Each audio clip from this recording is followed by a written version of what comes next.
Dr. Fawzia Khan to call the attention of the Minister of Health and Family Welfare to the situation arising out of the rising cases of post-COVID complications. You're supposed to speak on the topic.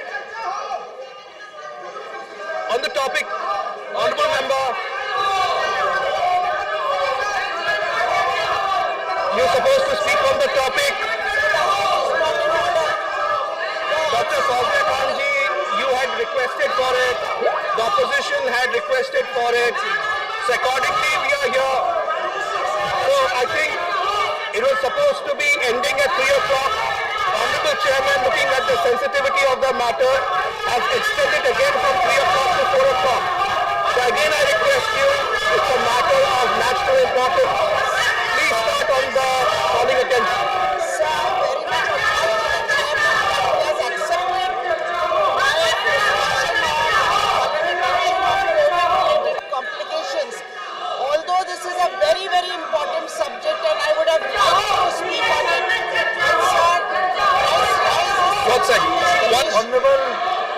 Honorable Chair, बड़ा दुर्भाग्य अपने seat पे वापस जाए. Honorable LOP wants to say. LOH wants to say. Please go back to your seats. Honorable LOH is speaking.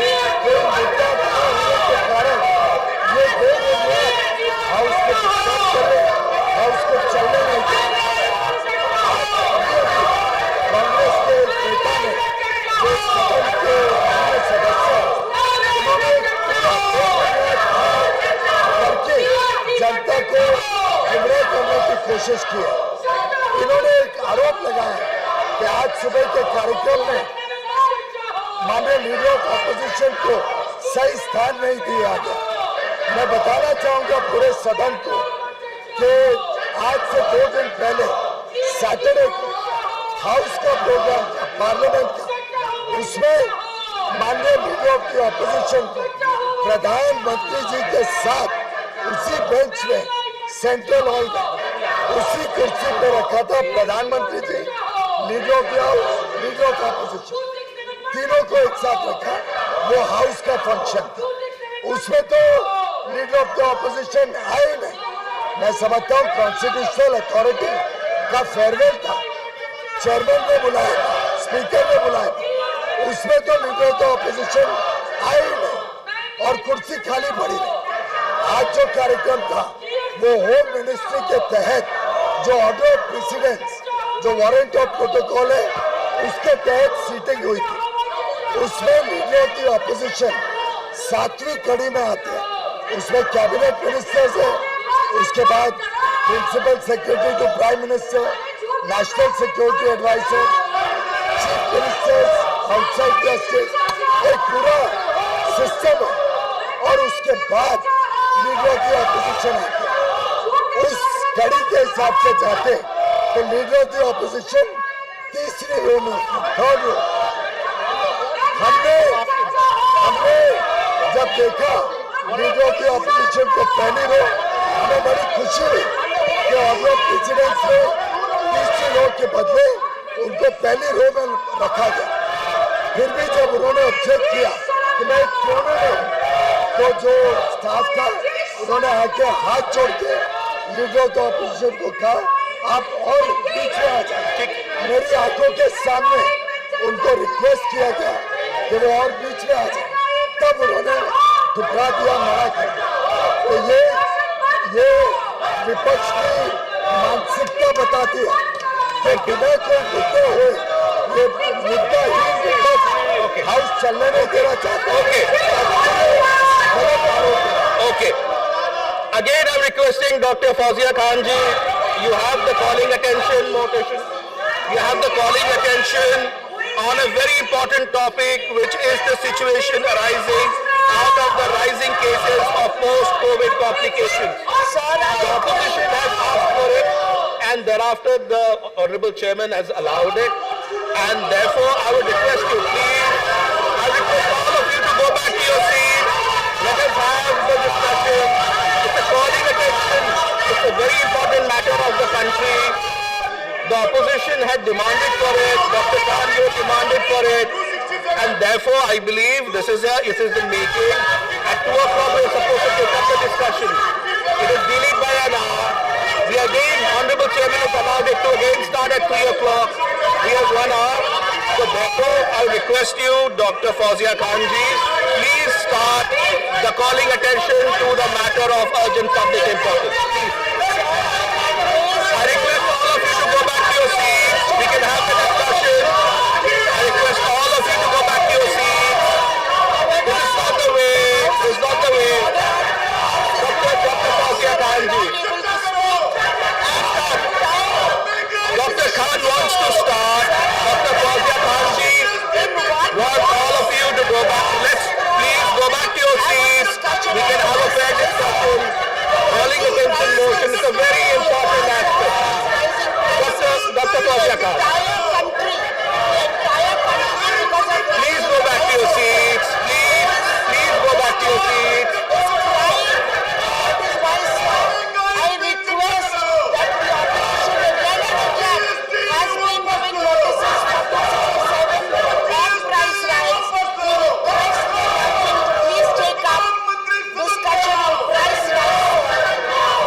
Dr. Fawzia Khanji, your comments are going on record. I'll again request you to commence the calling attention to the matter of urgent public importance. It is a matter which is to the situation arising out of rising cases of post-COVID complications. I request all the honorable members to go back to the seat and let us have a discussion of the calling attention. I request all of you again to please go back to your seats. It's a very important thing. The opposition has demanded it. The honorable chairman has allowed it. It came from the opposition. So may I request all of you to kindly go back to your seats. We can start the calling attention motion. Dr. Fawzia Khanji, again I'm requesting you. Dr. Fawzia Khanji, I'm requesting you to commence the calling attention. Dr. Fawzia Khanji. Dr. Fawzia Khanji, would you like to commence the discussion? Would you like to? Please, I request all of you to go back. Dr. Fawzia Khanji wants to start. She wants the house in order. Let us have the house in order. I request all the honorable members to please go back to your seats. We can have the house in order and Dr. Fawzia Khanji can start the calling attention motion. Dr. Fawzia Khanji, start and we will request everyone to go back to their seats. Please start and let us discuss. Dr. Fawzia Khanji. Honorable members, you have the mover of calling attention wanting to speak. I request all of you to please go back to your seats. We can have a discussion. We can have a fair point. The house is not in order. We cannot have a point of order when the house is not in order. That is the ruling given by the chairman. So when the house is in order, we can take a point of order. Please, I'm requesting all of you. Requesting you, all of you again. Please go back to your seats. And Dr. Fawzia Khanji can start the calling attention motion. The house stands adjourned till 4 p.m.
Please start. Yeah. Sir, thank you for the opportunity to speak on this important bill.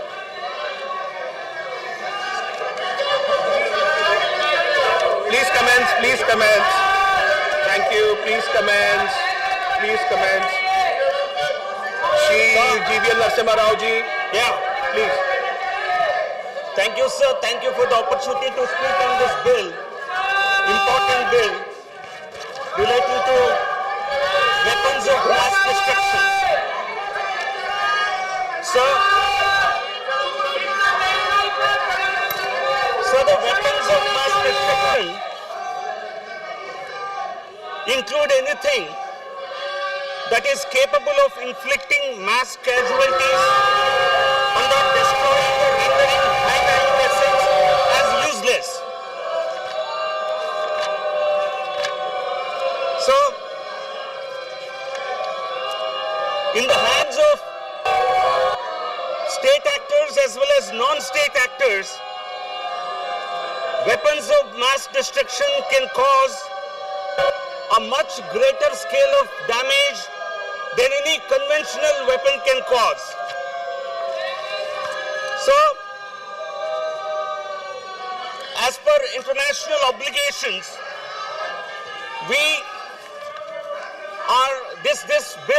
this is an amendment bill to the Act of Parliament that was passed in 2005. The Weapons of Mass Destruction and their Delivery Systems Prohibition of Unlawful Act 2005. We are seeking to amend this bill through this. We are seeking to amend this act through this bill. What is this amendment all about? I would like to broadly mention why this amendment is necessary. The 2005 Act did not have any provisions criminalizing financing of activities related to weapons of mass destruction. So therefore, in this particular Act of 2005, we are seeking to amend, we are seeking to insert a new provision as 12A, which will appear after Section 12 in the Act, sir. The Section 12 in the original Act related to prohibition on brokering. The Section 8 of the previous Act related to prohibition relating to weapons of mass destruction. Section 10 related to prohibition as regards intimidating acts. Section 11 related to prohibition of export. And Section 12 refer to prohibition on brokering. But prohibition to financing activities relating to financing of weapons of mass destruction was not there. That provision did not exist. But in the light of UN Security Council resolutions, see, there was a UN Security Council registration, resolution 1540. Request all members to please go back to their seats. I request all members to please go back to your seats. And the 2005 Act, as I mentioned, did not have provision for the financing of terror activities. I'd like to read this new insertion of Section 12A in the proposed Act. So the Section 12A reads as follows: no person shall finance any activity which is prohibited under this Act, the Weapons of Mass Destruction Act 2005, or under the United Nations Security Council Act 1947, or any other relevant rules or acts, any other relevant act for the time being in force or by an order issued under any such act in relation to weapons of mass destruction and their delivery systems. So this has become necessary because of the Financial Action Task Force, which requires new safeguards to be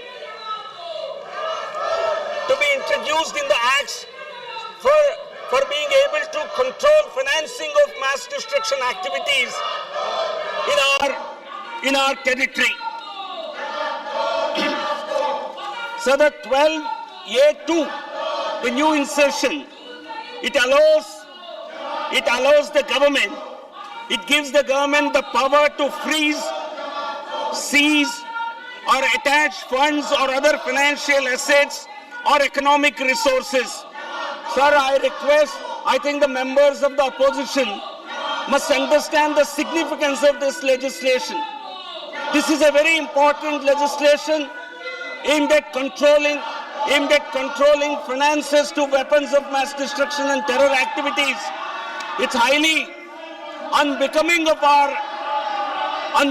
some members to disturb such an important discussion in this house, sir, because this discussion was supposed to have happened last Thursday. Point of order cannot be taken. This was only the ruling of the Honorable Chair. To allow when the House is not in to order, participate in this point of debate, order cannot be taken. and the manner in which the opposition is disturbing discussion is extremely disturbing, sir.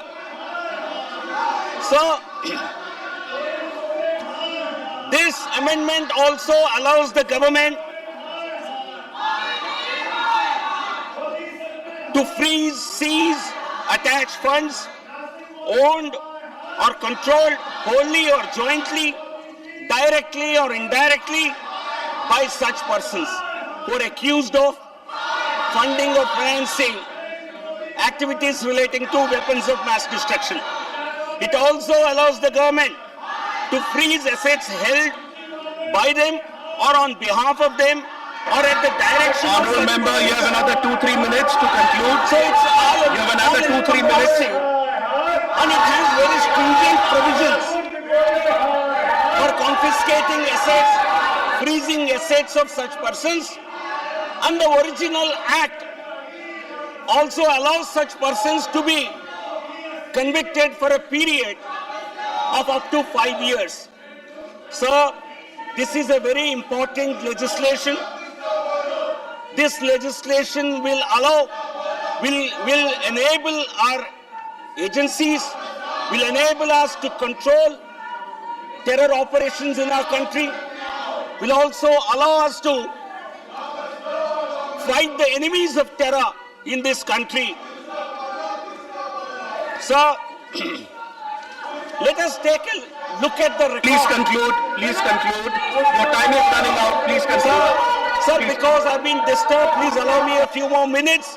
I've not been able to make my point, sir.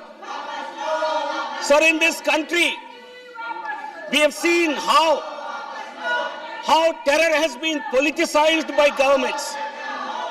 We have seen the previous UPA government coining terms such as Hindu terror, saffron terror, only to mislead investigations into acts of terror and to give a safe passage to a number of terror organizations who have actually caused huge havoc in this country.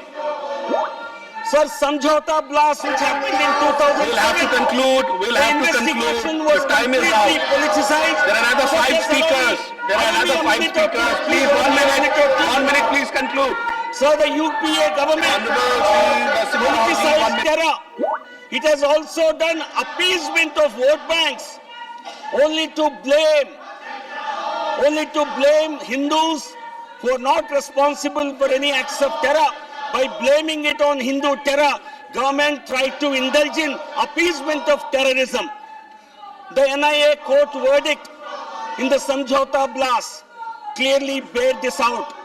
The investigations were not conducted properly and the whole focus was on politics. Sir, Honorable Prime Minister, Honorable Prime Minister has put terrorism on the global agenda, and at every meet, Please conclude. G20, Please conclude. BRICS, at every platform, Honorable Prime Minister highlighted the issue of terror, and today the whole focus. Thank you. We'll have to go to Shri Mahesh Chetmalani ji. We'll have to go to Shri Mahesh Chetmalani ji. Receives maximum attention only because of Honorable Prime Minister's initiatives. House is in order. When the House is in order, I'll allow a point of order. House is not in order. That's the chairman's ruling. No. Please conclude. Please conclude. This is a travesty of our security. Please conclude. This is highly unbecoming of the opposition. I'll have to move on. This parliament to disturb this house on an issue of national security, on the issue of fight against global terror. Thank you, sir. Thank you, Shri Mahesh Chetmalani ji. Shri Mahesh Chetmalani ji.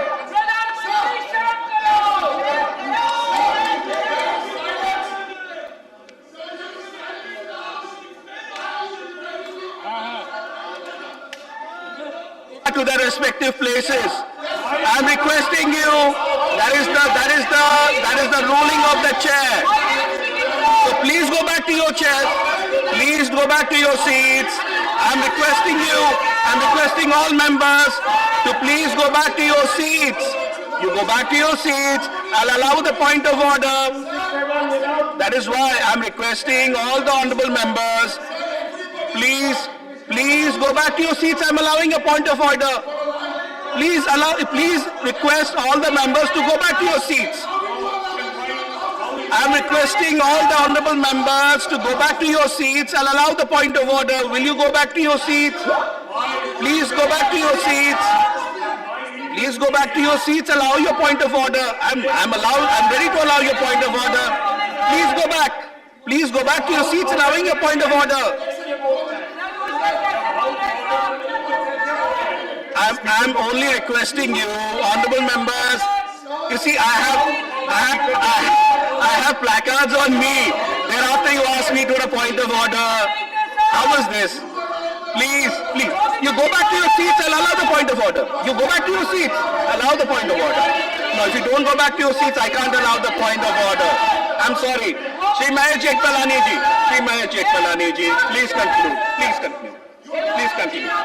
Honorable Sir, with your kind permission, I rise above this unseemly din to support the weapons of mass destruction and delivery of systems, Prohibition of Unlawful Activities, Amendment Act 2022. So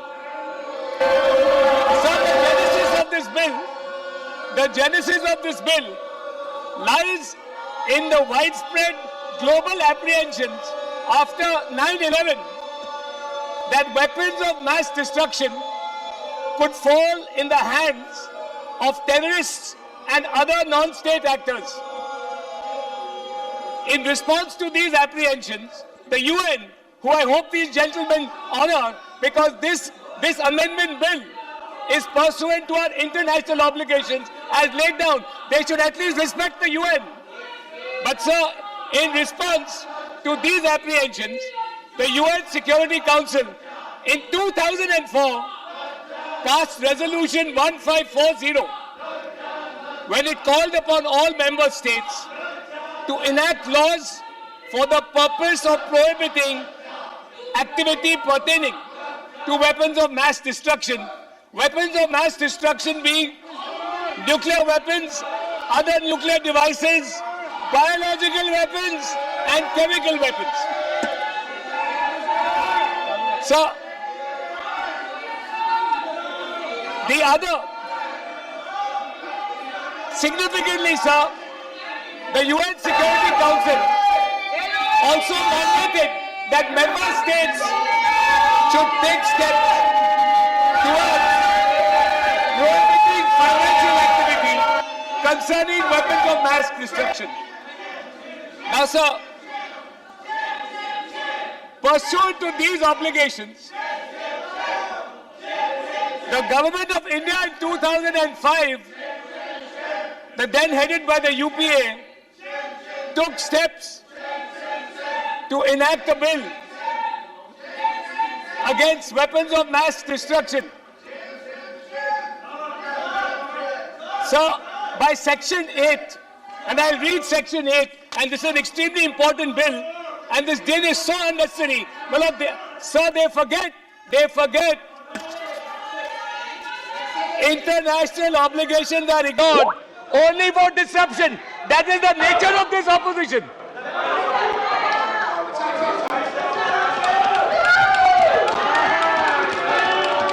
Now, sir, I want to point out a few mistakes, and perhaps that's why they want to shout and disrupt. I want to point out the failings of the 2005 legislation, which their government, some of them or most of them were members of that UPA government. Please take your seats. Please take your seats. Sir, Please take your seats. Please take your seats. Everybody standing. Please sit down. Please sit down. Please sit down. Please sit down. Please take your seats. Please take your seats. He's asked for a point of order. He's asking for a point of order. Just 1 second. Please take your seats, honorable members. Please take your seats. Please take your seats. Okay. Shri Prabodh Tiwari. Yeah, so you have a point of order. Yes, I'm allowing. 259 देखिए ना 25 आप पढ़ लीजिए ना senior member, the honorable senior member. Yes, please. सभापति व्यवस्था बनाए रखेगा और अपने निर्णयों को प्रगति के आयोजन के उस सत्र में अनावश्यक समाप्त होगी। एक तरफ आप हाउस ऑर्डर में नहीं है, इधर पॉइंट ऑफ ऑर्डर नहीं उठाने दे रहे हैं, उधर भाषण करा रहे हैं। ये दोनों चीजें साथ कैसे हो सकती है? जब हम पॉइंट ऑफ ऑर्डर दे रहे हैं, हाउस ऑर्डर में नहीं है, तो अगर हम नहीं उठा सकते तो वो कैसे उठा सकते हैं? Okay, you made your point of order. Yeah, point of order. Rule number 259 Same है ना? सर सदन Okay. Yeah, please. सर सदन में शोर है, तमाम सदस्य वेल में हैं और आप बहस करा रहे हैं। 259 सुन लीजिए, रूल 259 बड़ी क्लियरली कहता है कि आपकी जिम्मेदारी है कि आप सदन को पहले ऑर्डर में लाएंगे, उसके बाद बहस होगी। हम आधे घंटे से चिल्ला रहे हैं कि हमारी बात सुने, आप हमारी बात भी नहीं सुनते हैं। 259 का पालन करें सर, रूलिंग दें। आप हम सबके चेयरमैन हैं, सिर्फ उस तरफ जो बैठे हैं उनके चेयरमैन हैं, हमारे भी चेयरमैन। मैं आपको बताता हूं, आपकी पॉइंट मैंने सुन लिया, अब आप मेरी पॉइंट सुन ले, अब बैठे please. You made your point. It's my responsibility as a chair to ensure the house is in order. It is the responsibility of every member also to ensure that the house runs in decorum. So it's a mutual thing that we have to do together. Thank you. Honorable Shri Mahesh Jethmalani ji. Honorable. One second. Honorable Shri Bhupendra Yadav ji. ऐसा है कि सदन में 267 का विषय उठा रखा है, उसको उठा करके सुबह से शोर मच रहा है। अब पॉइंट ऑफ ऑर्डर 259 उठा रहे हैं। कम से कम इतना तो आपको कहना चाहिए कि 258 की जो रूलिंग होती है चेयरमैन की, वो फाइनल होती है। एक बार 258 की रूलिंग फाइनल होने के बाद अगर कोई वेल के अंदर आते हैं, शोर मचाते हैं, हाउस को डिसऑर्डर करते हैं, तो जो बुलेटिन आता है उसमें कम से कम ये प्रकाशित होना चाहिए कि इन्होंने 258 की रूलिंग को नहीं माना। पहले जब हमारे चेयरमैन साहब थे हामिद अंसारी साहब, तब बाकायदा बुलेटिन में ये आता था, ताकि देश को भी ये लगे कि जो लोग पॉइंट ऑफ ऑर्डर मांग रहे हैं वही उसको नहीं मान रहे। मुझे लगता है ये सदन की एक परंपरा है जिसका आपको पालन करना चाहिए।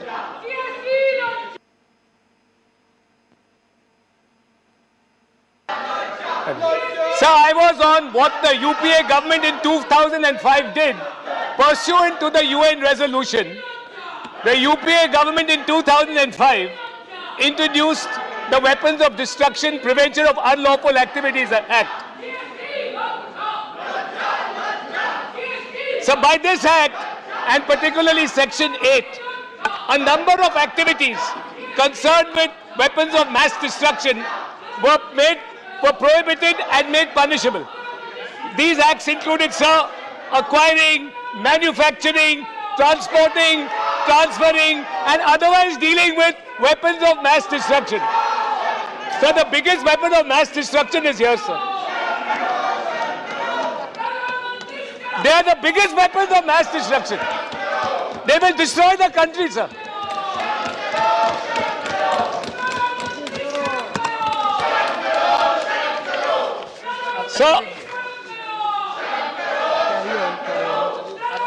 Sir, very pertinently, sir, while the UN had expressly said that member states should also take care to prevent financing, to take care of financing of weapons of mass destruction, the 2005 Act which they enacted contained no provision. We will examine. I ruled. We will examine. We will examine. We will examine. I said we will examine.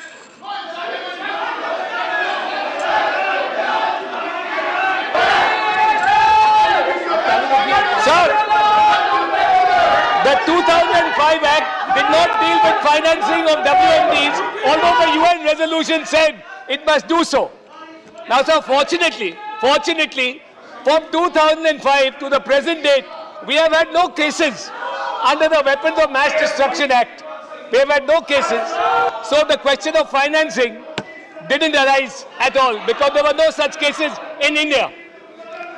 Now, sir,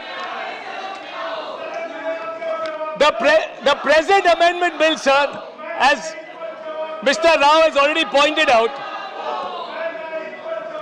contains three provisions. Please understand, it contains three provisions which you must hear because this is important for your international obligations.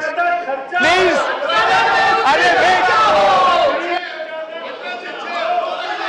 so these three provisions basically are incorporated by a new section 12A under the Amendment Act. The first prohibits any financial activity pertaining to weapons of mass destruction by any person in this country. That's clause A of the new bill. Clause B of the new bill, sir, clause B of the new bill,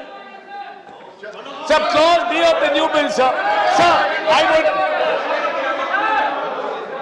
Clause B of the new bill is a provision which provides for preventive action. That preventive action enables the central government through a designated authority to prevent funds from being used by any person for weapons of mass destruction. It prohibits persons from... And sir, there's a clause C. Honorable members, please. There is a clause C. Please, honorable member, please. Sir, you want... Shall I yield to him, sir? I will just take a point of order. Manya Shri Shukhendu Shekhar Roy ji. Manya Shri Shukhendu Shekhar Roy, you have a point of order. Shri Professor Manoj Jha ji. Yeah, point of order. Thank you, Vice Chairman. Please. Sir, my learned member, Which rule? my learned member under 238, subclause 1 and 2. My learned member, my colleague, Mahesh Jethmalani ji made a reference that we are destroying the country. The people who are opposing here in the well, they are destroying the country. Sir, this is too far. We love this country. We love this country no less than you. We will examine this country. And we will examine it. Sir, this should be expunged. We will examine anything that is not supposed to be there, will not be there. This should be expunged. We are not destroying the country. We are the co-creators. I've taken your point. Please don't say that we are destroying the country. Please. Professor Jha, I've taken your point. No, Dr. Sivdashan ji, please.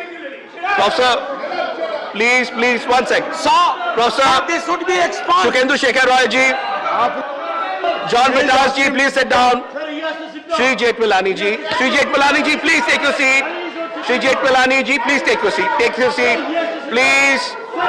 Shri Shukhendu Shekhar Roy ji, your point of order. Please. Jethmalani ji. Mani Jethmalani ji, please. John Vitas ji, baithe. No, Dr. Sivdashan ji, no. Please sit down. Shri Shukhendu Shekhar Roy ji. Sir, Rule.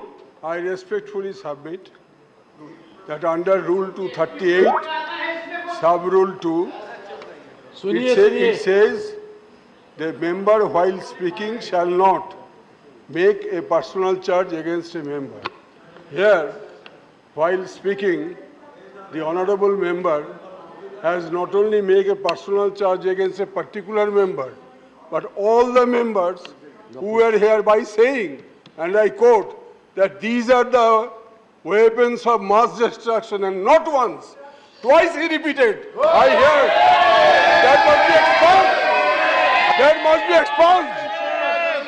I'm giving the ruling, we will examine what is not supposed to be there, will not be there. We will examine. I'm giving my ruling. I'm giving my ruling. I'm giving my ruling. Whatever will not be there, will not be there. Yes.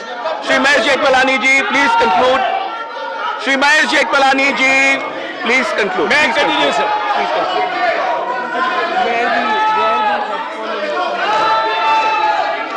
मैं पहनता हूँ एक minute ताकि मैं उनको नहीं सुनूं। Sir, we'll have to conclude. We'll have to conclude. No. I'll have to conclude him. No. So I was coming to the present. After him. Not now. No, please. The present amendment bill, sir, has three provisions. Essentially, there's only one section, 12A, a new section. It's a short amendment bill. It contains three provisions. The first provision, sir, is the prohibition by any person of any financial activity pertaining to weapons of mass destruction. The second is a preventive. B is a preventive measure so that the central government through a designated authority can take steps to prohibit any person from financing, and they can attach funds or any economic assets which are likely to be used for weapons of mass destruction. The third subsection of 12A,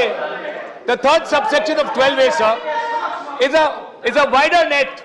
It enables the central government to prevent any banks or financial institutions or any third parties from funding activity concerned with weapons of mass destruction.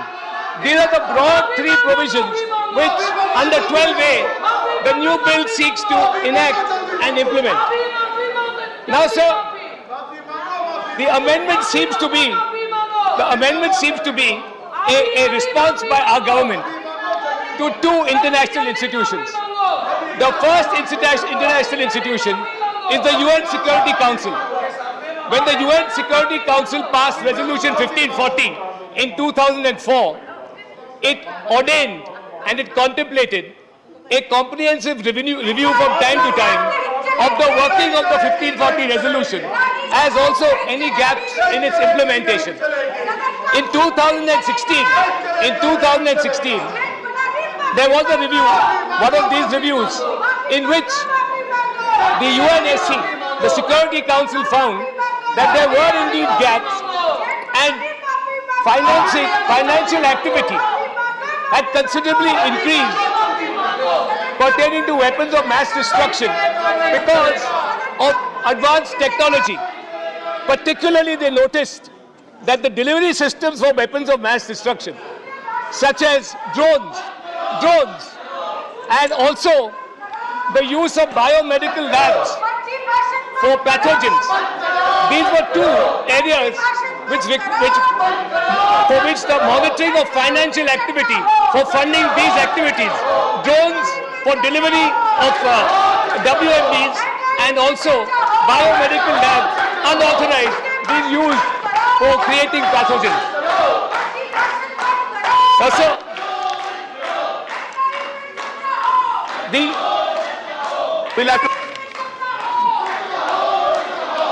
FATF, the Financial Action Task Force, has also recommended stricter financial controls, and the bill is therefore a response to that. So apart from that, this bill is extremely important from a national security point of view. We are a country that has been living with a long experience of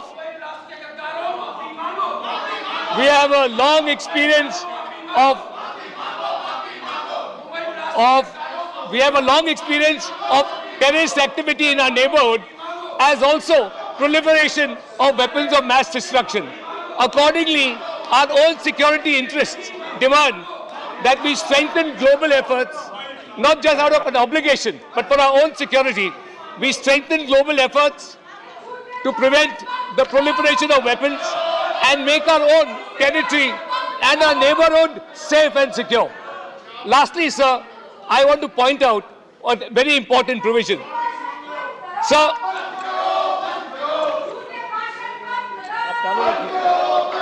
the bill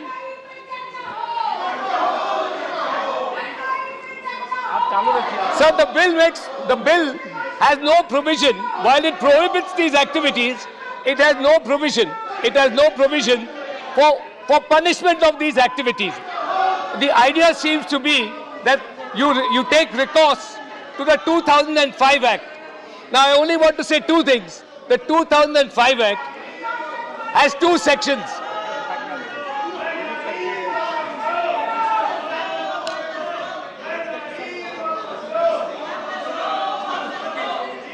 Conclude, Sir, Jethmalani ji. just 2 minutes. 1 minute, not even 2 minutes. Sir, the 2005 Act has two sections, 17 and 19. Has two sections, 17 and 19, which both provide for punishment of other provisions for which no specific punishment is provided, such as the one in our bill. Now, sir, in my respectful submission, the 2005 Act may need to be revisited.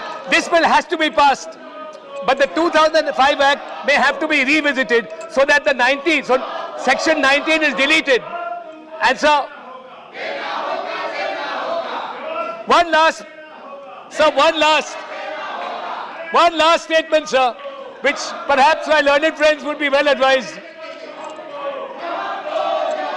So, one last statement, and that is, sir, that there's an anomaly in this. There's an anomaly in the Act which also needs to be rectified.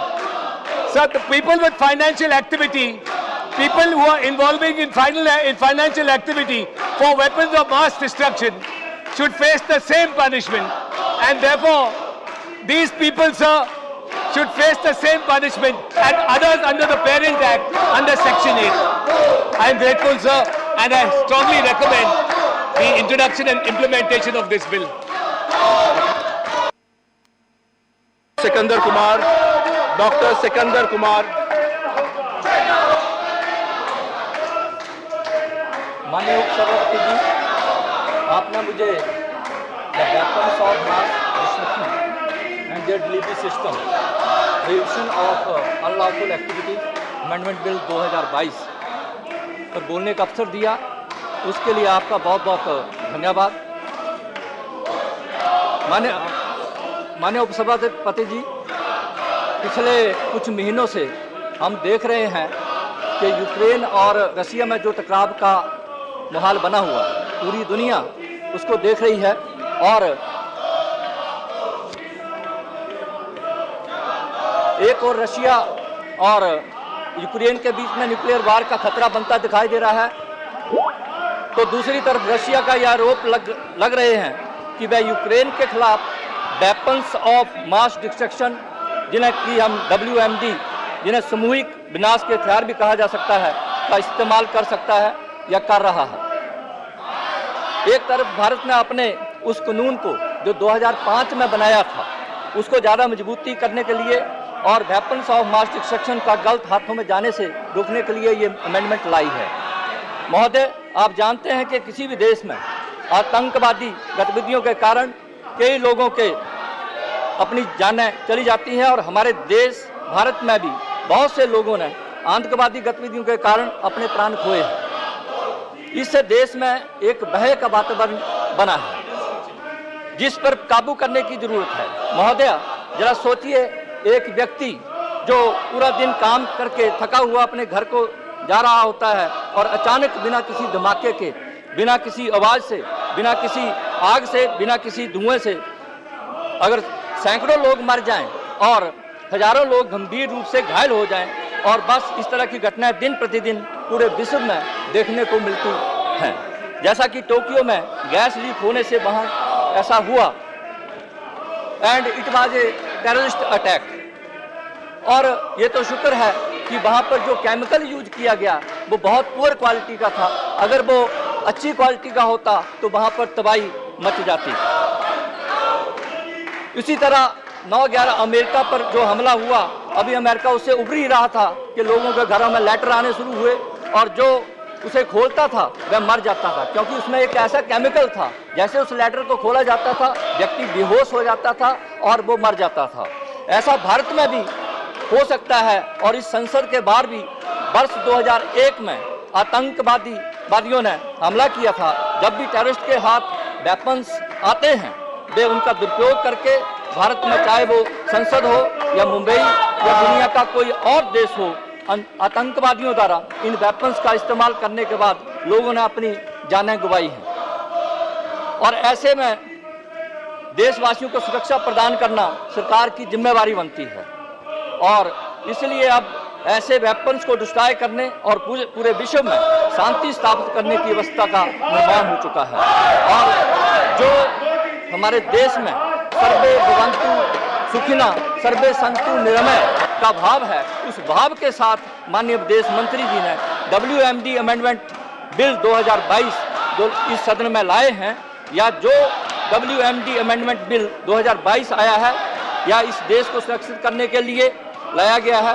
और मैं विदेश मंत्री जी का आभार प्रकट करता हूं कि आपने भारत सरकार की तरफ से इनिशिएटिव लेकर बिल पेश किया। और मैं चाहता हूं कि दुनिया में शांति और सुरक्षा का निर्माण करने के लिए भारत ऐसे ही आगे बढ़ता रहे।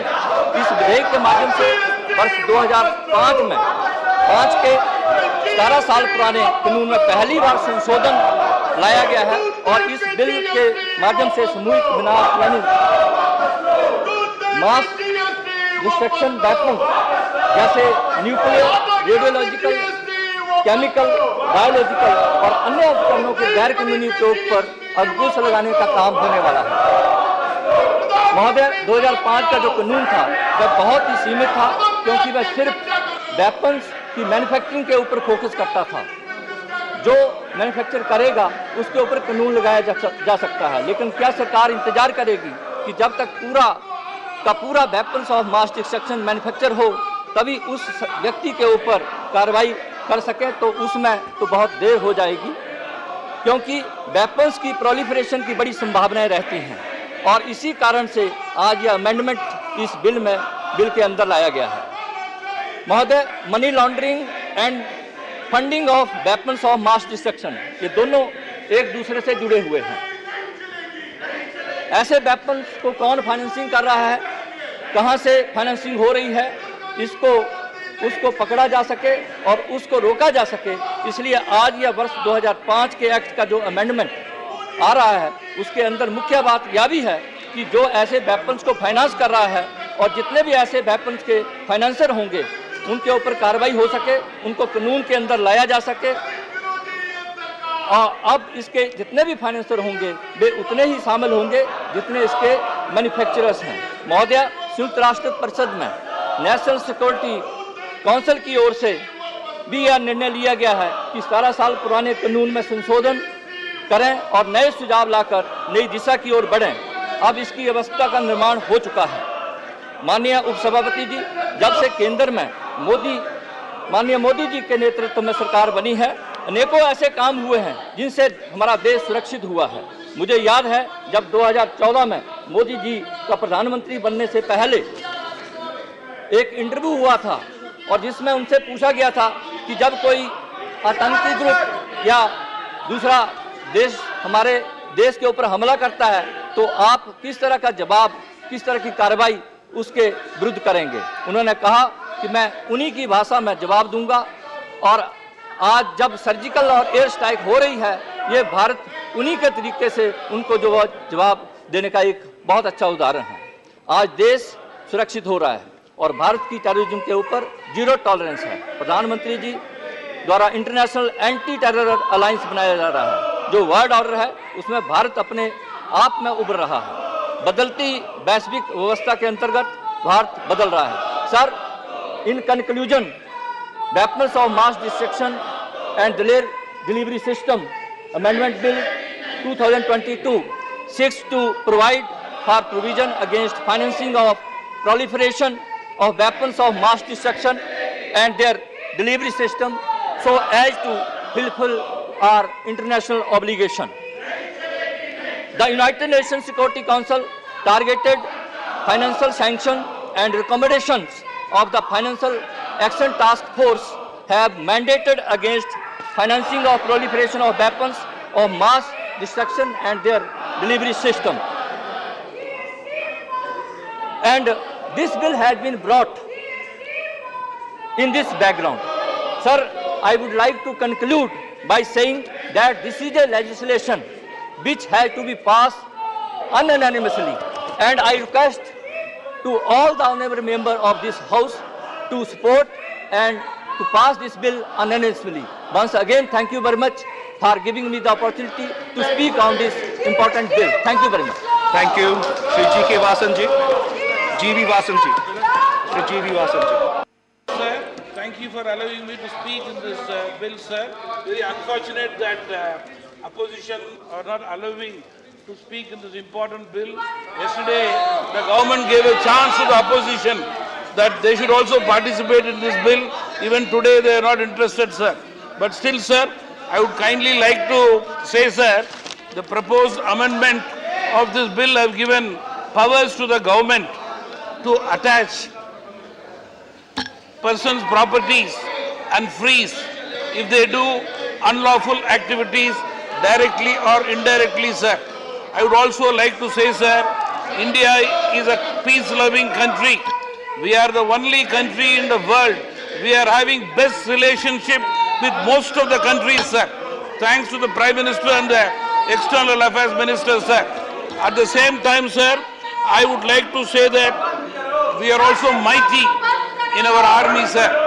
On humanitarian grounds, sir, we are the #1 country in the world, sir. Today, the Sri Lanka crisis is been managed only because of India. That has helped them in a huge way, sir. I am happy as a member from Tamil Nadu, sir.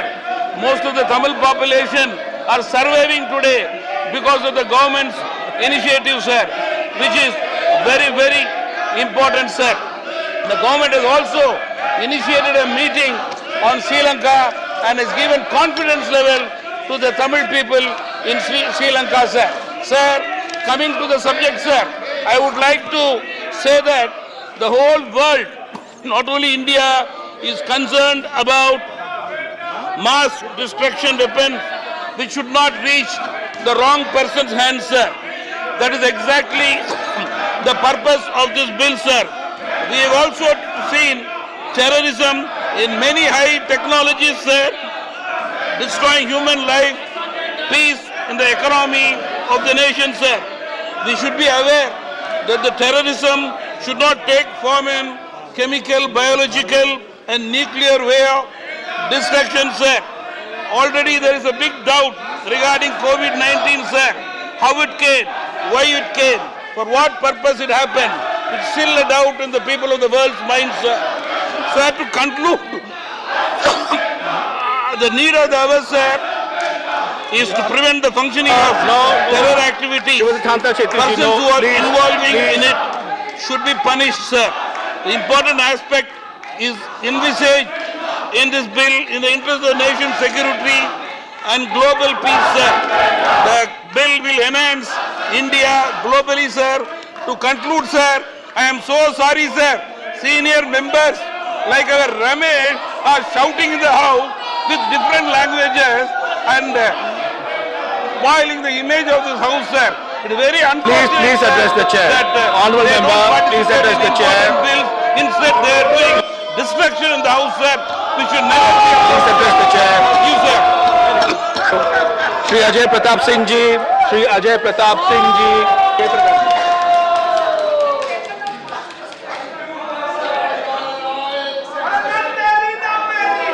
धन्यवाद उपसभापति महोदय। सर्वप्रथम मैं अपने party नेतृत्व को धन्यवाद दूंगा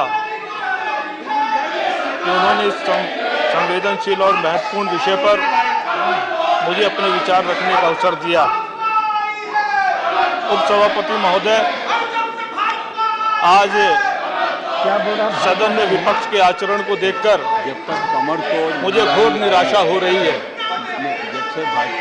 निराशा इसलिए हो रही है कि हमारे भारतीय लोकतंत्र की परंपरा रही है, इस सदन की परंपरा रही है कि अगर राष्ट्रीय सुरक्षा से जुड़ा हुआ विषय है, भारत की संप्रभुता से जुड़ा हुआ विषय है, भारत की एकता और अखंडता से जुड़ा हुआ विषय है, तो हम तमाम अपने राजनीतिक मतभेदों को दरकिनार करके हमेशा एकजुट रहे हैं। मैं अपने विपक्षी साथियों को स्मरण दिलाना चाहता हूं, जब इस देश के प्रधानमंत्री स्वर्गीय श्री नरसिंह राव जी थे, उस समय लोकसभा में नेता प्रतिपक्ष आदरणीय स्वर्गीय श्री अटल बिहारी वाजपेयी जी थे और संयुक्त राष्ट्र संघ में भारत का पक्ष प्रबलता से रखने की आवश्यकता थी। अटल जी से निवेदन किया, आग्रह किया और उनके आग्रह को स्वीकार करके उस शिष्टमंडल का नेतृत्व please no display of placard ji ने किया। No display of placard behind the speaker Vajpayee ji ने उसमें ये ध्यान में नहीं रखा कि इसका हम राजनीतिक लाभ ले सकते हैं। देश की member Shri Vishwas ji please no placard behind the speaker. सुरक्षा का प्रश्न था और पूरे विश्व को संदेश देने का प्रश्न था कि जहां पर भारत की एकता का विषय है, हम पक्ष और विपक्ष से ऊपर उठकर एक हैं। लेकिन आज हमारे विपक्षी साथी जिस आचरण का यहाँ पर परिचय दे रहे हैं, उसके कारण मुझे घोर निराशा हो रही है।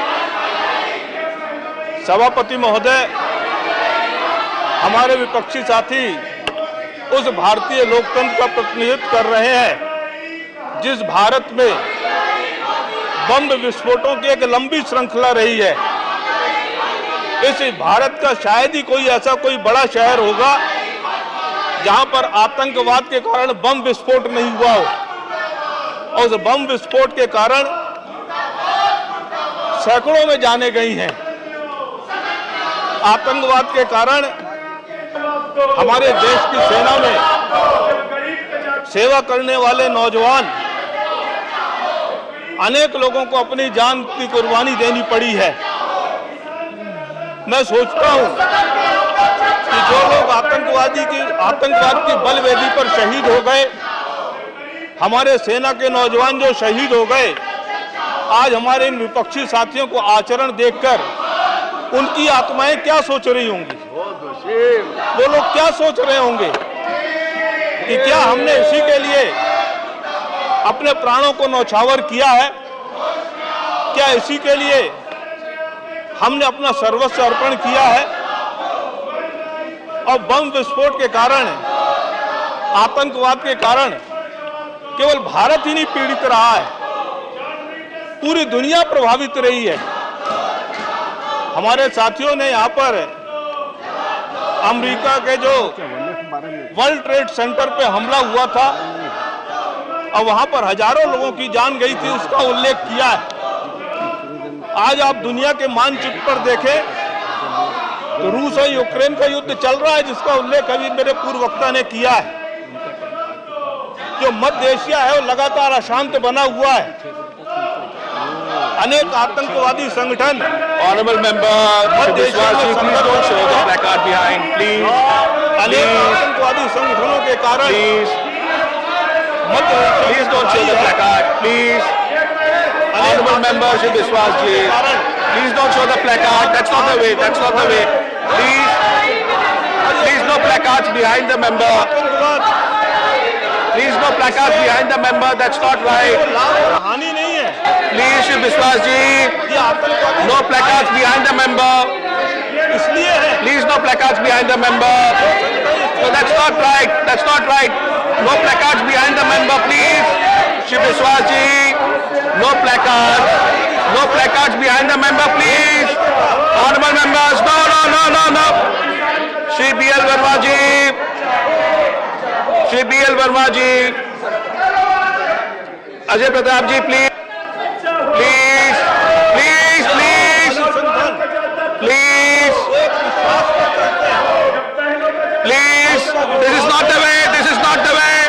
This is not the way. Shri Abhi Ranjan Biswas ji, please not the placard behind. Shri Biswas ji, this is not the way. Please don't carry the placard there. Shri Biswas ji, the placard is not required there. Please.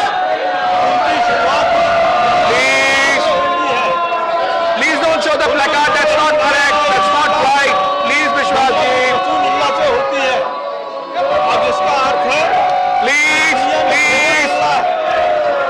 इस दुनिया में अल्लाह के अलावा कोई नहीं है और पैगंबर उसका मोहम्मद है। Please.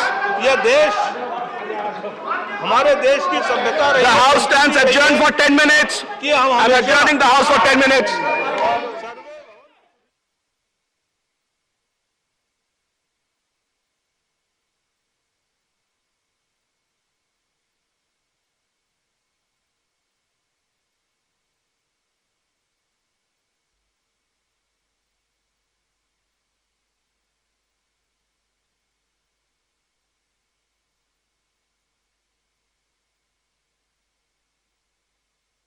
Members, before we start,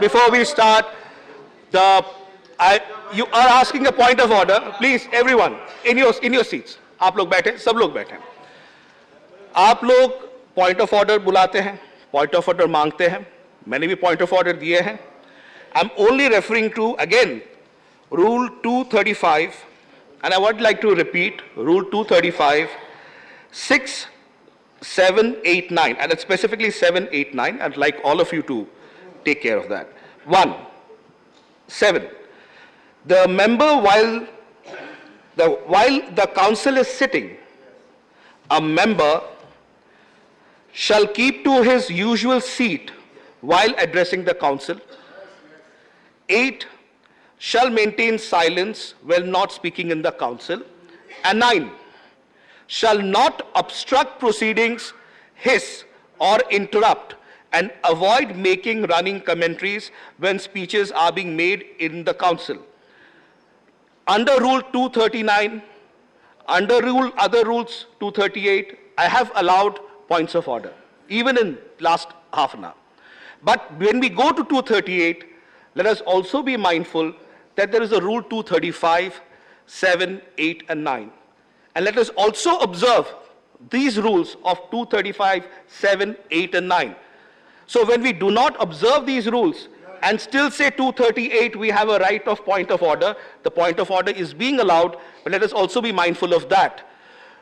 While saying this, let me also make it very clear that when honorable members of the House, from wherever they are sitting, whenever they are giving their address, or they're addressing the chair, or they're giving a debate, they should not be obstructed with.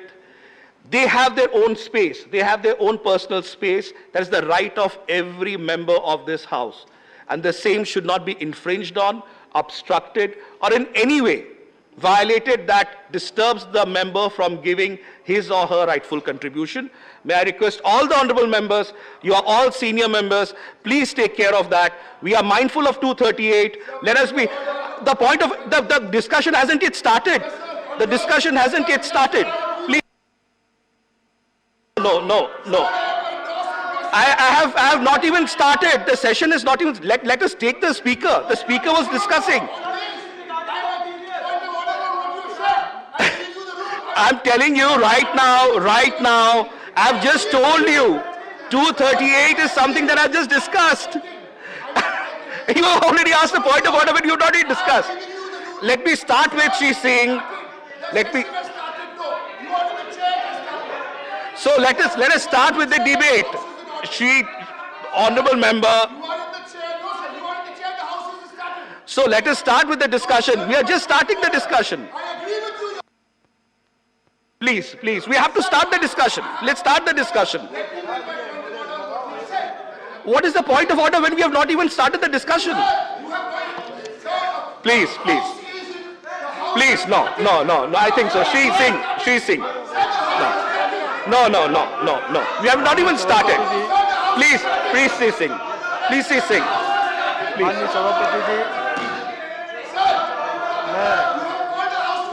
निवेदन कर रहा था कि हिंदुस्तान के अंदर जो आतंकवादी घटनाओं में मारे गए हैं अथवा विश्व में विभिन्न आतंकवादी घटनाओं के कारण जो काल के गाल में समाये हैं, उनका अपराध क्या था? उनका अपराध कुछ नहीं था। उनका अपराध केवल इतना था कि वो अपने विश्वास, अपने धर्म के अनुसार अपना जीवन यापन किया करते थे। लेकिन इस दुनिया में एक वर्ग ऐसा भी है जो ये मानता है कि उनका ही विश्वास सर्वोपरि है। वो नस्लीय श्रेष्ठता के उपासक है। वो ये मानते हैं कि उनके विश्वास के अतिरिक्त इस दुनिया में किसी दूसरे विश्वास को नहीं माना जाना चाहिए, और जो उनसे अलग राय रखते हैं उनको इस दुनिया में रहने का हक नहीं है। उनकी सुबह ही ला से होती है। तो प्रारंभ में ही वो सबसे पहला जो वाक्य कहते हैं वो ला इलाहा इल्लल्लाह मोहम्मदुर रसूलुल्लाह, जिसका शाब्दिक अर्थ है कि इस दुनिया में केवल एक ही है और वह अल्लाह है। अल्लाह के अलावा कोई दूसरा नहीं है और पैगंबर उसका मोहम्मद है। अब अल्लाह के अतिरिक्त अगर किसी का कोई विश्वास है, अल्लाह के अतिरिक्त अगर कोई किसी उपासना पद्धति को मानता है, तो उनकी नज़र में वो इस दुनिया में रहने लायक नहीं है। यही अपराध है उन लोगों का जो विभिन्न आतंकवादी घटनाओं में मारे गए हैं।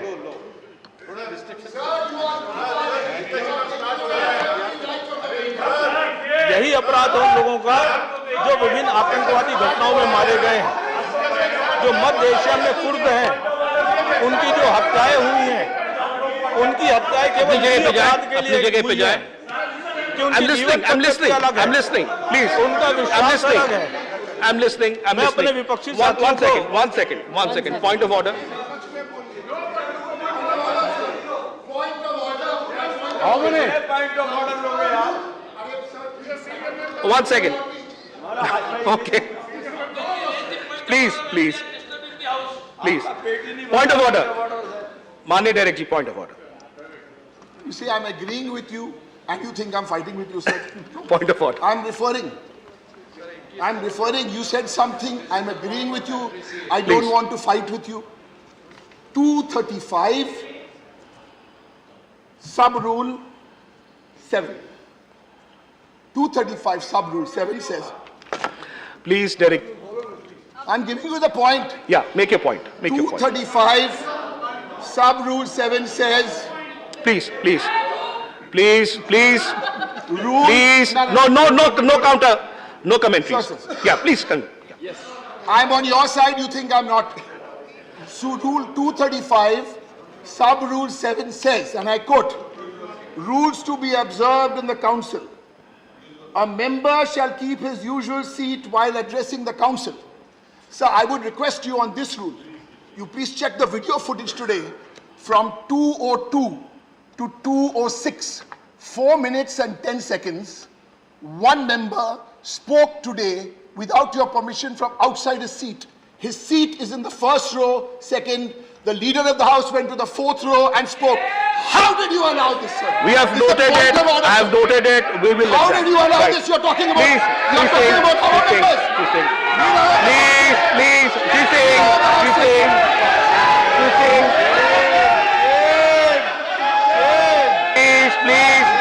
She's saying. Please. No, I cannot keep on taking points of order. कई सारे points of order आ चुके. 1 second. Shri Bhupendra Yadav ji.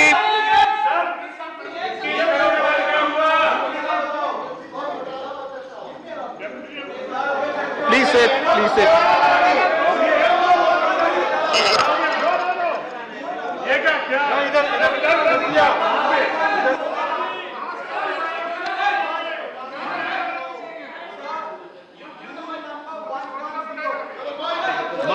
Mike. Complete, yeah. If you, I will read out rule number 110, scope of debate.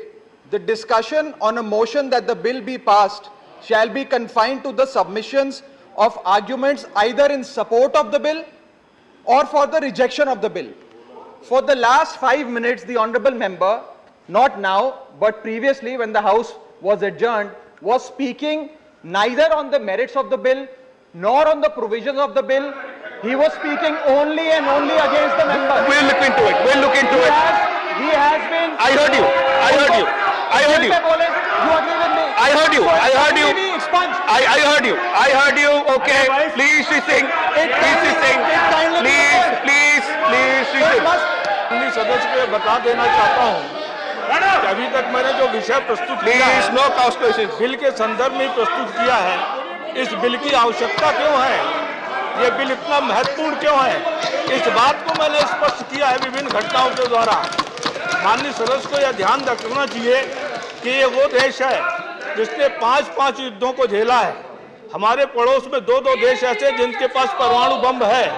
दुनिया के अनेक आतंकवादी संगठन, दुनिया के अनेक देश ये परमाणु तकनीक प्राप्त करने का प्रयास कर रहे हैं, जैविक हथियार प्राप्त करने का प्रयास कर रहे हैं, रासायनिक हथियार प्राप्त करने का प्रयास कर रहे हैं।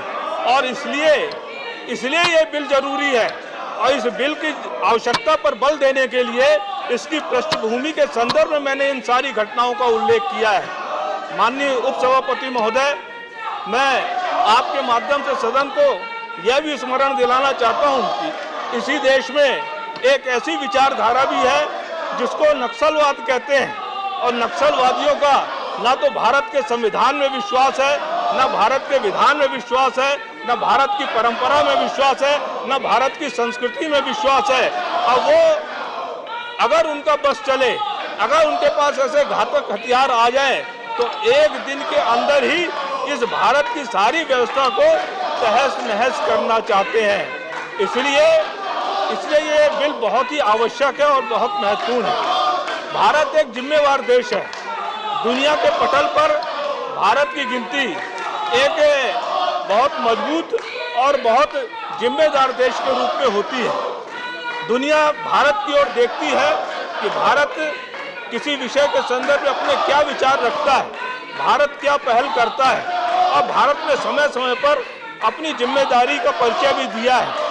इस विषय पर भारत 2002 से ही संयुक्त राष्ट्र संघ में पहल करता रहा है। और भारत की पहल पर ही 2004 में संयुक्त राष्ट्र संघ पे एक संकल्प पारित हुआ जिसका क्रमांक 1540 था। उस संकल्प में यही कहा गया था कि ये जैविक हथियार, परमाणु हथियार, रासायनिक हथियार, इनके प्रसार को रोकने के लिए जो संयुक्त राष्ट्र संघ के सदस्य देश हैं अपने अपने देशों के अंदर कानून बनाएं। और उसका पालन करते हुए वर्ष 2005 में भारत ने इस तरीके का कानून बनाया था। लेकिन उस कानून में कुछ खामियां रह गई थी, उस कानून में कुछ कमियां रह गई थी। और उस कमी को सुधारने के लिए ही ये संशोधन बिल लेके आया गया है। उस कानून में क्या खामियां रह गई थी? 2005 में जो कानून आया था उस कानून में परमाणु हथियार के निर्माण पर, परमाणु हथियार के आपूर्ति पर, परमाणु हथियार के परिवहन पर, जैविक हथियार, रासायनिक हथियारों के परिवहन पर, इस पर तो प्रतिबंध का प्रावधान था। लेकिन इसके जो वित्तीय पहलू हैं उसको नजरअंदाज कर दिया गया था। परमाणु हथियार, जैविक हथियार, रासायनिक हथियार आसमान से नहीं गिरते हैं। उनको बनाने के लिए वित्तीय आवश्यकता होती है, धन की आवश्यकता होती है, कहीं न कहीं से धन की आपूर्ति होती है। जब तक आप उस धन के स्रोत को नहीं बंद करेंगे, धन के स्रोत को जब तक नहीं समाप्त करेंगे, तब तक आप इनके निर्माण को, इनके प्रसार को, इनके परिवहन को नहीं रोक सकते।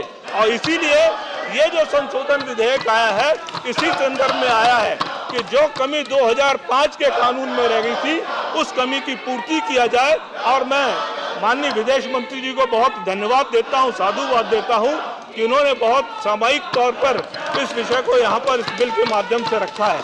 सारे वित्तीय प्रावधान जो इस तरीके का परमाणु हथियारों के निर्माण में, परिवहन में अथवा तकनीकी के ट्रांसफर में भी जो वित्तीय स्रोतों के माध्यम से धन उपलब्ध होता है उसके लिए इस कानून में सजा का प्रावधान किया गया है, संपत्ति को फ्रीज करने का प्रावधान किया गया है। और मैं समझता हूँ कि इसके माध्यम से काफी हद तक इसकी रोकथाम में हमको मदद मिलेगी। भारत ऐसा देश है तो जैविक हथियारों की जो संधि है 1972 में हुई है, जो रासायनिक हथियारों की जो अंतर्राष्ट्रीय संधि है जो 1993 में हुई है, इन सारी संधियों में भारत शामिल है।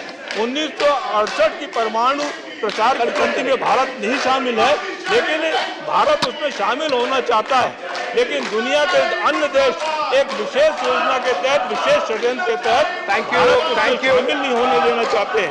सभापति महोदय, ये कानून बहुत आवश्यक है, बहुत सामायिक है, बहुत महत्वपूर्ण है। इसलिए मैं इसका समर्थन करता हूँ और मैं उम्मीद करता हूँ कि भगवान हमारे विपक्षी साथियों को भी सद्बुद्धि दे, वो भी आगे आए और इसका समर्थन करें। ये आज की आवश्यकता है, देश के लिए आवश्यक है, दुनिया के लिए आवश्यक है।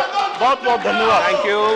Shrimati Priyanka Chaturvedi ji, Shrimati Priyanka Chaturvedi ji not present. श्री ब्रिजलाल जी, आपका है, आपका। अरे यहाँ जाते हैं। श्री ब्रिजलाल जी। माननीय उप महोदय, मैं आपका आभारी हूँ कि आपने मुझे the weapon of mass destruction and there delivery system prohibition of unlawful activities amendment bill पर बोलने का अवसर दिया है। महोदय, हमारी पार्टी के माननीय महेश जेठमलानी जी और हमारे मित्रों ने इसके कानूनी पहलुओं पर विस्तार पूर्वक चर्चा किया है। मैं कानूनी पहलुओं पर नहीं जाना चाहता, मैं केवल तथ्यों पर जाना चाहूँगा और आप ये सदन को बताना चाहूँगा कि महोदय, हमारे देश में वेपन ऑफ मास डिस्ट्रक्शन का प्रयोग बहुत पहले से हुआ है। माननीय लक्ष्मीकांत वाजपेयी जी बैठे हैं, कांता कर्दम जी बैठे हैं, मैं मेरठ का एसएसपी था और उस समय आरडीएक्स का इस्तेमाल हुआ था 13 जनवरी 1993।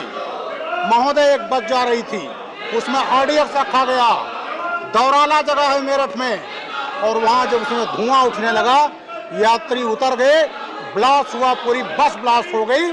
अगर उसमें यात्री होते सब मारे जाते। महोदय, अपने विपक्षी मित्रों को भी बताना चाहूंगा, हमें नहीं भूलना चाहिए 13 मार्च 1993 क्या हुआ था। मुंबई में 12 जगहों पर बम ब्लास्ट हुआ था। क्या इस्तेमाल हुए थे? Car bomb.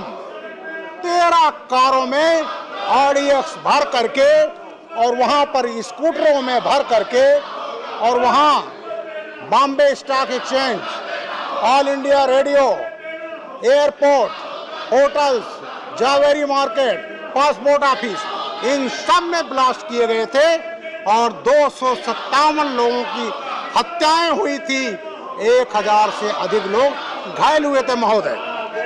और उस समय के मुख्यमंत्री थे, मैं नाम नहीं लेना चाहता, आज एनसीपी में है। जब ये ब्लास्ट हुआ तो उन्होंने टीवी पर कहा कि इस ब्लास्ट में हिंदू मुसलमानों दोनों लोकेलिटी में ब्लास्ट हुआ है, दोनों लोगों का नुकसान हुआ है। वहां भी तुष्टीकरण महोदय नहीं, जरूरत नहीं है महोदय। उन्होंने यहां तक कहा, इस इशू को डाइवर्ट करना चाहा कि ये घटना श्रीलंका की LTTE ने किया है। तो इस तरह से मास डिस्ट्रक्शन, जहां 257 लोग मारे जाते हैं महोदय, उस घटना को दूसरा रूप देने का प्रयास किया गया। उसका इन्वेस्टिगेशन हुआ और उसमें 10 लोगों को फांसी और तमाम लोगों को आजीवन कारावास की सजा हुई। महोदय, उसी केस का था याकूब मेनन, जिसको फांसी की सजा होनी थी, यहाँ एग्जीक्यूशन होना था। और हमारे तमाम जो विपक्षी मित्र हैं, सुप्रीम कोर्ट का दरवाजा रात में खटखटाया था उस याकूब मेनन को बचाने के लिए। उस बंबई को जहां 257 लोगों की हत्या कर दी गई थी महोदय, उनको बचाने का प्रयास किया गया। महोदय, हम आतंकवाद से पीड़ित रहे हैं, हम पंजाब के आतंकवाद को अच्छी तरह से जानते हैं महोदय। 1980 के दशक से एक पड़ोसी मुल्क ने खालिस्तान आंदोलन के आतंकवादियों को प्रशिक्षण दिया, घातक हथियार ऑफ मास डिस्ट्रक्शन उपलब्ध कराए, आरडीएक्स का प्रयोग हुआ और उन्होंने जो संगठन थे उनके नाम थे Khalistan liberation force, Babbar Khalsa, Khalistan commando force, Bhindranwale tiger force, इन सब को ट्रेनिंग दिया और मास डिस्ट्रक्शन वेपन्स इस्तेमाल हुए और इस देश में हजारों लोग मरे। महोदय, अभी रिसेंट घटना है, वहाँ आपकी सरकार आई है और क्या हालत है कि हत्याएं होती हैं और टीवी पर विदेशों से उसकी रिस्पॉन्सिबिलिटी ली जाती है। महोदय, एक घटना हुई अभी 9 मई 2022 को मोहाली में, इंटेलिजेंस हेडक्वार्टर मोहाली में क्या फायर किया गया? RPG, rocket propelled grenade. महोदय, इस देश में पहली बार रॉकेट प्रोपेल्ड ग्रेनेड का इस्तेमाल हुआ। अखबारों में इसलिए ज्यादा नहीं आया क्योंकि वो इंटेलिजेंस हेडक्वार्टर मोहाली में हटा नहीं। तो महोदय, इस देश में आतंकवादी घटनाओं में मास डिस्ट्रक्शन के हथियारों का प्रयोग किया गया है। कुछ घटनाओं का मैं जिक्र करना चाहता हूं सभा महोदय। 23 फरवरी 2005 दशाश्वमेध घाट पर ब्लास्ट हुआ था। 7 लोग मारे गए थे, 9 लोग घायल हुए थे। महोदय, अभी इसमें वलीउल्लाह नाम के एक आतंकवादी को फांसी की सजा हुई है। महोदय, 28 जुलाई 2005 को श्रमजीवी ट्रेन ब्लास्ट में ब्लास्ट हुआ था, 13 मारे गए, 50 घायल हुए। 29/10/2005 महोदय, दिल्ली में धनतेरस के 2 दिन पहले सरोजनी नगर पहाड़गंज मार्केट में ब्लास्ट कराए गए, 62 मारे गए, 2010 घायल हुए। महोदय, 7/7/2006 संकट मोचर वाराणसी में ब्लास्ट हुआ। हनुमान जी का उस दिन लोग पूजा करने गए थे, मंगलवार का दिन था, 28 मारे गए, 101 घायल हुए। आखिरकार उनका दोष क्या था? वो पूजा कर रहे थे और पूजा करते समय ब्लास्ट करके मारे गए। महोदय, 11 जुलाई 2006 हमारे बॉम्बे के तमाम मित्र हैं, जरा ध्यान से सुन लें। वहाँ के ट्रेनों में सीरियल ब्लास्ट कराए गए थे, 209 मारे गए थे, 714 घायल हुए थे इंडियन मुजाहिदीन। महोदय, 22/5/2007 गोलघर गोरखपुर ब्लास्ट कराया गया और उस केस को सहित 14 केसेस को समाजवादी पार्टी सरकार ने वापस लिया था। उसमें महोदय, थोड़ा समय दे दीजिए मुझे। 25 अगस्त 2007 को लुम्बिनी पार्क गोकुल चाट हैदराबाद ब्लास्ट हुआ, 42 मारे गए, 54 घायल हुए। यूपी कचहरी ब्लास्ट नहीं, ठीक है, 23/11/2007 15 मारे गए, 40 घायल हुए। मुंबई घाटकोपर ब्लास्ट 28 जुलाई 2003 4 मारे गए, 32 घायल हुए। Zaveri market gateway of India 25 अगस्त 2003 54 मारे गए, 300 घायल हुए। Jaipur blast please 1 second 2008 1 second Brijlal ji 1 second 80 मारे गए, 216 घायल हुए। बिजलाल जी गफ्फार मार्कर बिजलाल जी 1 सेकंड 30 मारे गए, 90 घायल हुए। 25 जुलाई taking his point of order. I'm taking his point of order. No, he has asked first. No, please, 1 second. Shri Vinay Vishwam ji, you had asked a point of order. He had asked a point of order. I am not yielding, sir. Let me speak.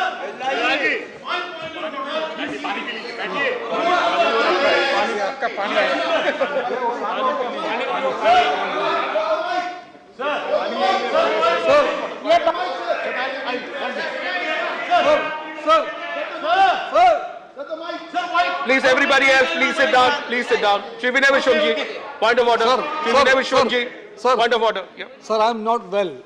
My BP is very high, so I cannot shout. Please give me some space. I got your point. Note. Okay, therefore, I you, immediately asked. Sir, my point is that 238. 238. Okay. Please. It is regarding rules to observe while speaking.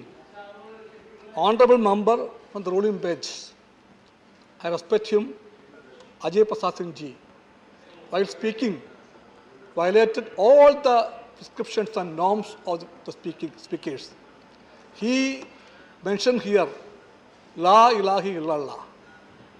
It's the beginning of a prayer of the crores of Indian citizens who are Muslims, and he made the translation.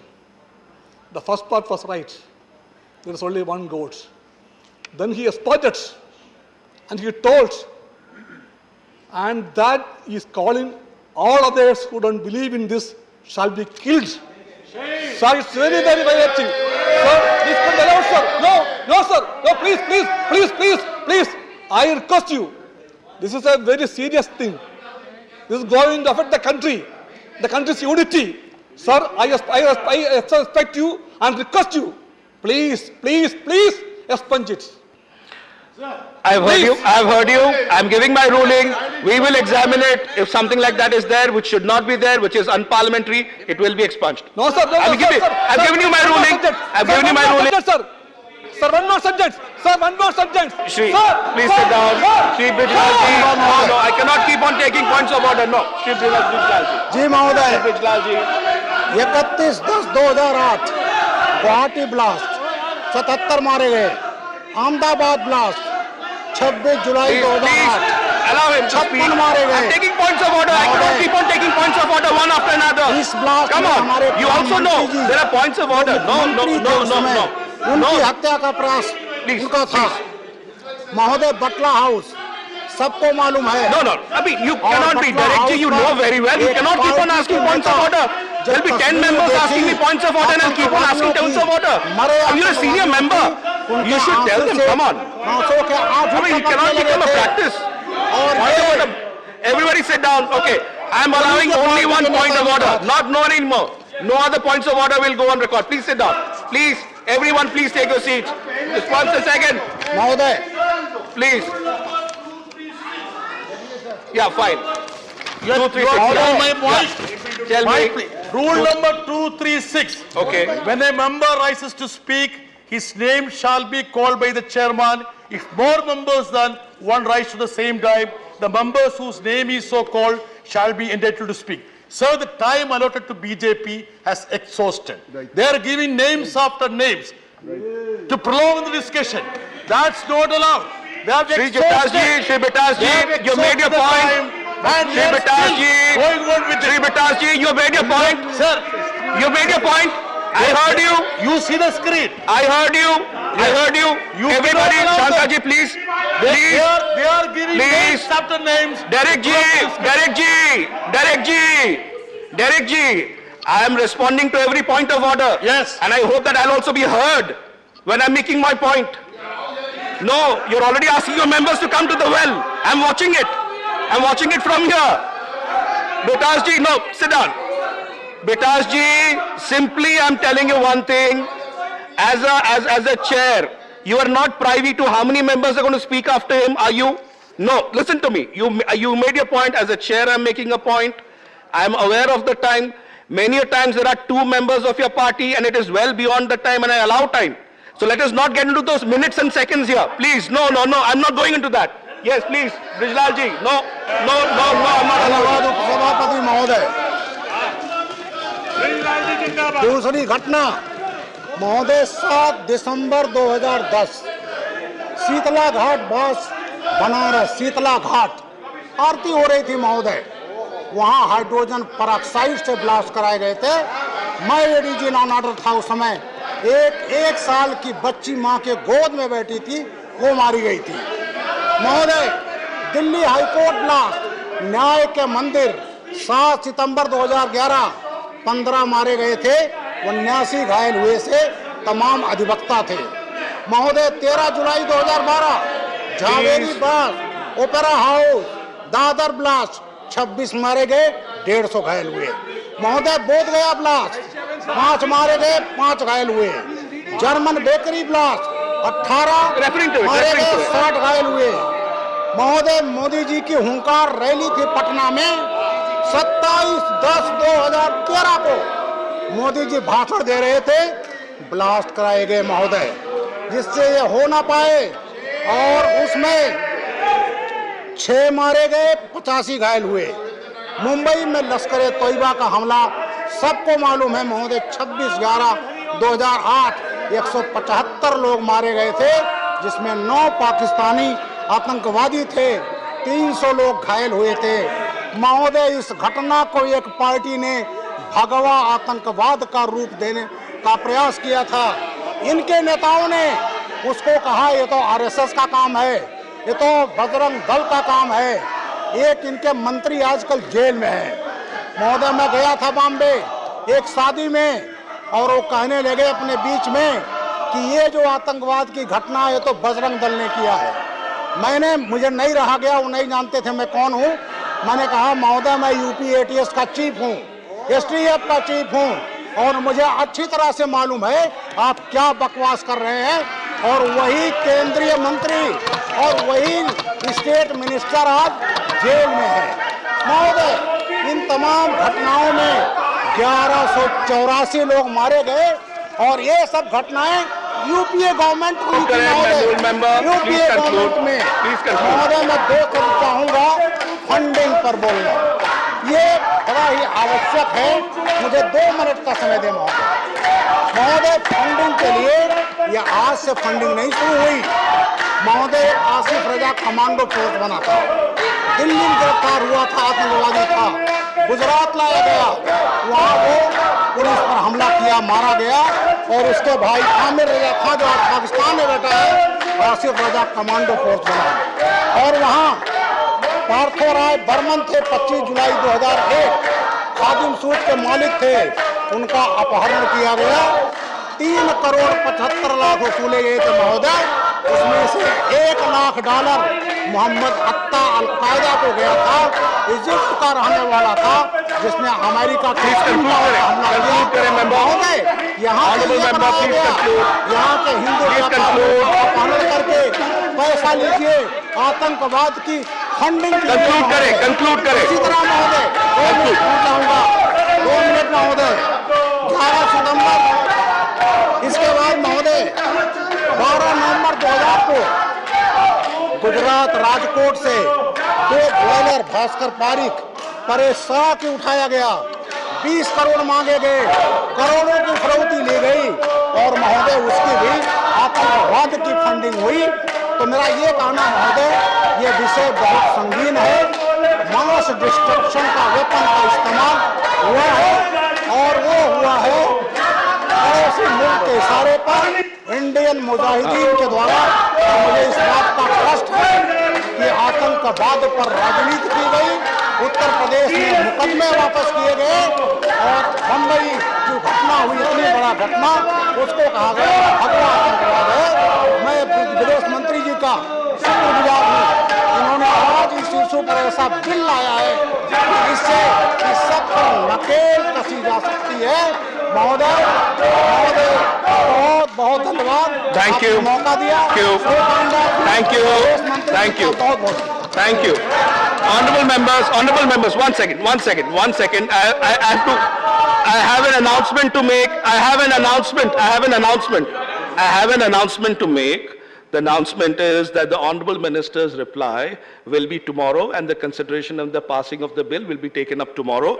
Right now we will go for permitted special mentions. Shri Subhash Chandra Pospilli ji, special mention. Absent. Dr. Prashant Nanda ji, absent. Shri Maharaja Sanojo Chambaji. Thank you, sir, for giving me this opportunity. My special mention is demand to launch a central sponsored pony project in Manipur, like the Tiger Project of India government.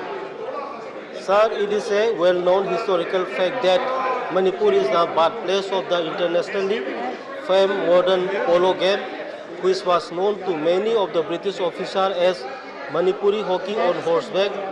Lord Curzon, the then Viceroy from 1899 to 1905, in his Honorable Ministers, please take your seat. Please, Brijlal ji, Manya Brijlal ji, please अपनी जगह ले. The house is not adjourned yet. Please, everyone, please take your seats. Please take your seats. Please continue.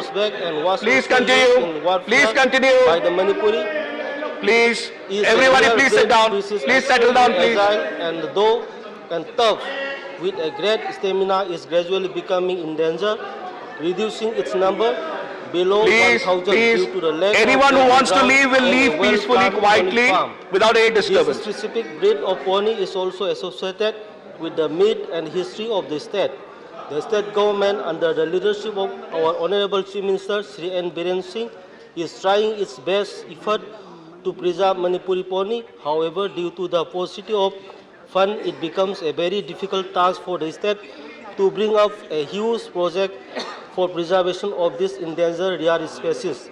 Therefore, to save this pony breed from extinction, I request the Government of India through this House for a central sponsored pony project in Manipur. Thank you, sir. Thank you. Shri Ramnath Thakur ji, not present.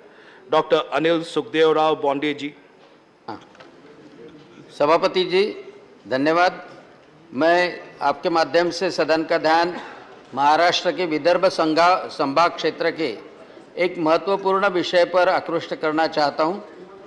मेरा निवेदन है कि जुलाई 2022 में वर्धा एवं अमरावती जिला सहित पूरे विदर्भ में लगातार भारी वर्षा होने के कारण लगभग सभी नदी उपनदियों में बाढ़ की परिस्थिति निर्माण हुई। भारी वर्षा एवं बाढ़ के कारण दुर्भाग्यपूर्ण रूप से अनेक सामान्य नागरिकों की मृत्यु हुई एवं बिजली गिरने के कारण भी नागरिकों की जानवरों की मृत्यु हुई। इस परिसर में जानहानि भी हुई। लगातार हुई भारी वर्षा के कारण अनेक जगहों पर आवास क्षतिग्रस्त हुए तथा किसान वर्ग के फसल को भारी नुकसान होने की जानकारी सामने आ रही है। लगभग 3 लाख हेक्टेयर से ज़्यादा ज़मीन के ऊपर की जो फसल थी वो क्षतिग्रस्त हुई है। अतः सदन के माध्यम से केंद्रीय गृह मंत्री जी से निवेदन है कि इस घटना का संज्ञान लेकर इस कठिन परिस्थिति में सामान्य नागरिक तथा किसानों को आवश्यक राहत और तत्काल मदद केंद्र सरकार के माध्यम से राज्य सरकार को देने के लिए मिलने के हेतु आवश्यक कार्रवाई करने की कृपा करें। धन्यवाद। श्री केसी वेणुगोपाल जी, not present. Shri M. Shanmugam ji. Thank you, Vice Chairman, sir. I want to raise to reduce the investment allowance, depreciation allowance to corporates and reduce the GST on essential commodities. Sir, I want to draw the attention of the House to a lacuna that has come in the income tax concession being given to the corporate companies and businessmen. Under the Income Tax Act, investment allowance up to 25% actual cost of new plant and machineries acquired and installed is given to the corporate SSC, which is being availed by the corporate giants.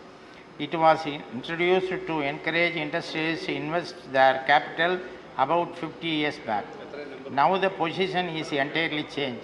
The corporate giant take loan at a very nominal rate of interest from the banks for investment, where they get up to 25% investment allowance, which is transferred as capital reserves. Actually, the benefit of the investment allowance should go to the bank, since they are lenders, and if that happens, lion's share of non-performing assets will also be disappear. Similarly, depreciation allowance ranging from the rate 5 to 45%, depending on the category of equipment, is given to the companies under the Income Tax Act when GST is levied on even food articles like rice, the hospital ICU room charges. In the name of revenue collection, there is no need to give the concession for corporate, which causes loss of exchequer. Hence, I would demand the government should remove the reduce of concession given the corporates to give the social justice and equity to the common people. Thank you, sir. Dr. Fauzia Khan ji.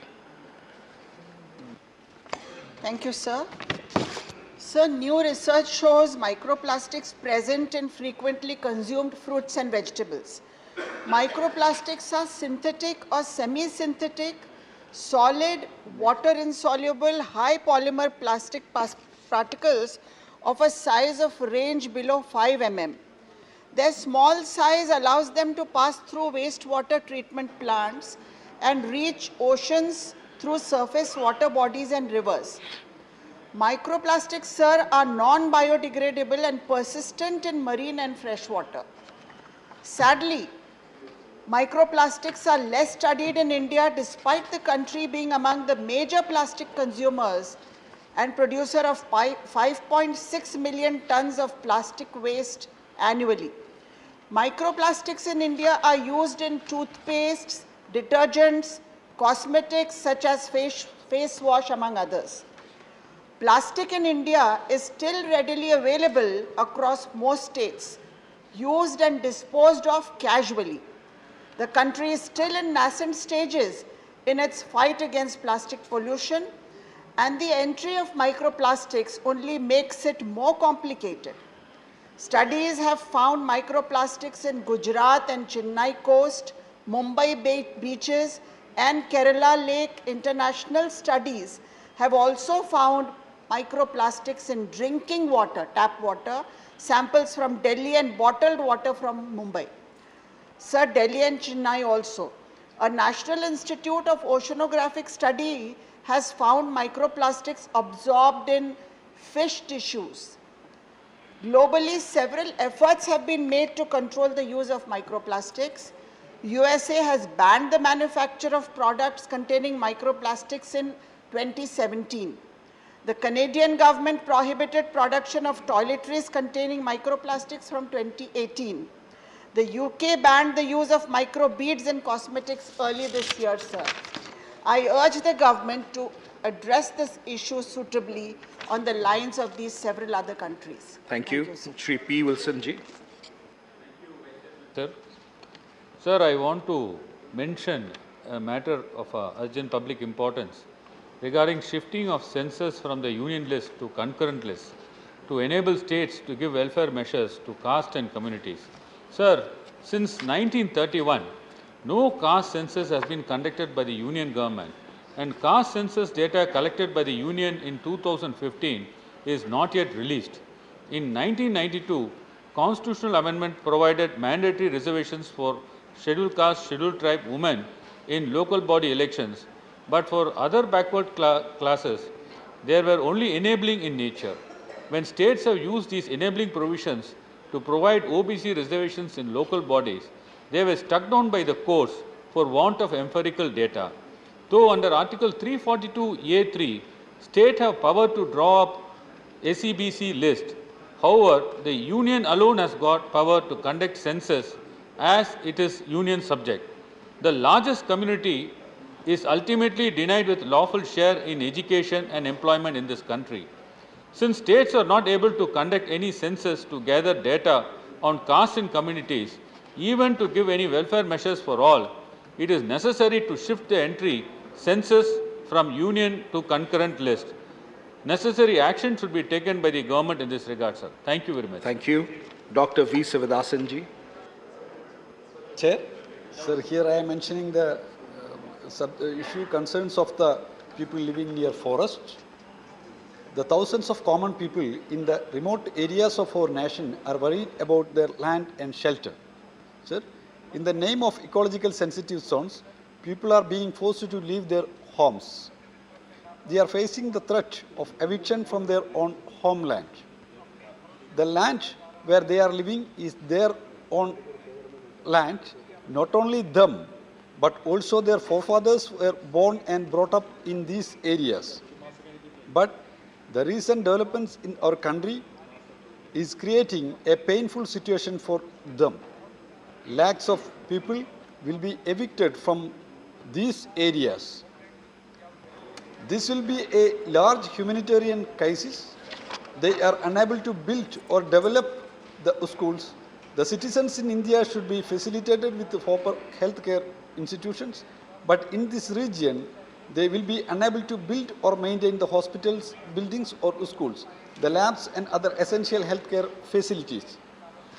The development of this region will be stunted. The real estate mafia is misusing this uncertainty. Sir, they are purchasing the land for cheap prices. The people living near the forest are in extreme psychological distress. Most of them are Adivasis and poor peasants. Whatever be the cost, the people should be protected. Their lives and livelihoods should be preserved. I request the immediate intervention of the government for the suffering people of these areas. Thank you, sir. Thank you. Thank you. Shri Jain Chaudhary ji. Shri Jain Chaudhary. Absent. Shri Elamaram Karim ji.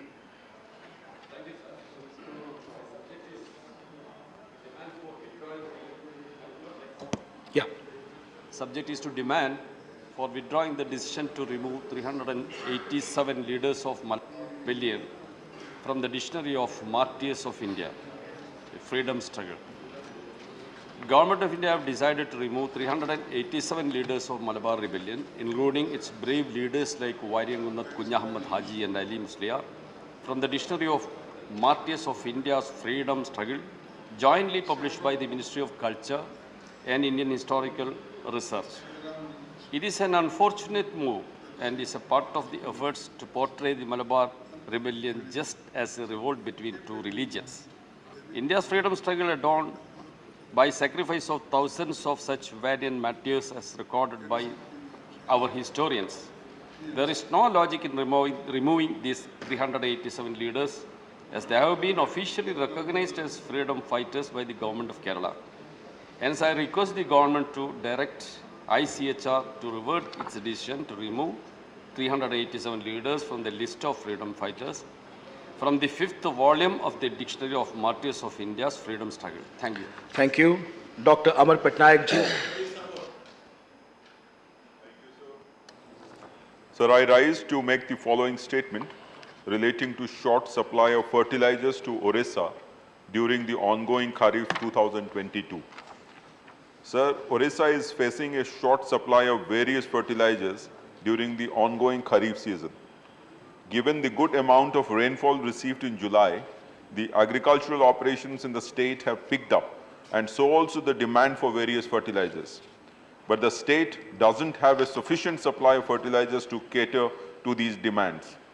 There is a short supply of 26,586 metric ton of DAP, 6,275 metric ton of MOP, and 9,365 metric ton of NPKs against the requirements as of 30th June 2022. Further, to date, the supply of urea, DAP, MOP, and NPKs is only 25%, 16%, 10%, and 20% respectively against the planned requirements of July 2022.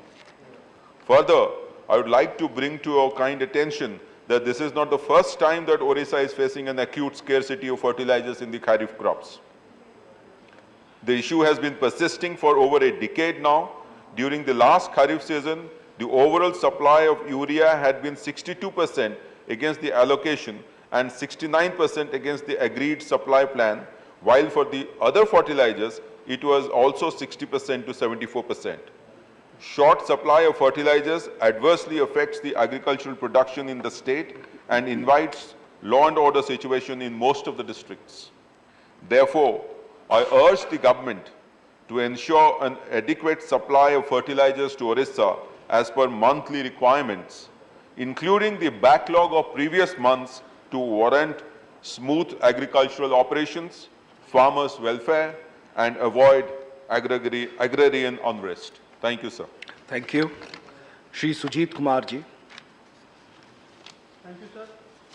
Sir, I rise to demand improved rail and road connectivity to the villages affected by left-wing extremism, LWE, in Odisha.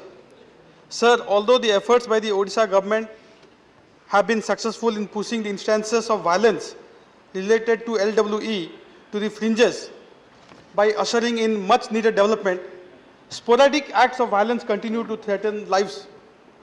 In 2021 alone, sir, there have been 32 instances resulting in 3 deaths in the state of Odisha. Recently, one such unfortunate act of violence occurred in June 2022, wherein 3 brave commandos belonging to the CRPF were martyred in the Nuapada district of Odisha. To curb such future violence, it is essential to increase connectivity by providing linkages to remote areas on the developmental map.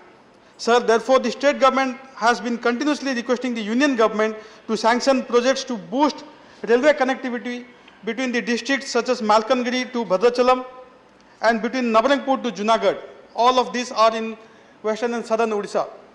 Additionally, the development of the stretch of NH 326 from Jaipur to Motu via Malkangiri to 4-lane road connectivity is imperative to boost development.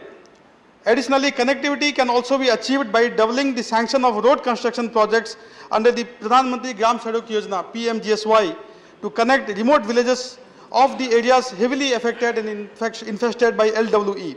I would therefore, sir, request active support from the central government through you to eliminate these unfortunate incidents and keep LWE in check. Thank you. Thank you.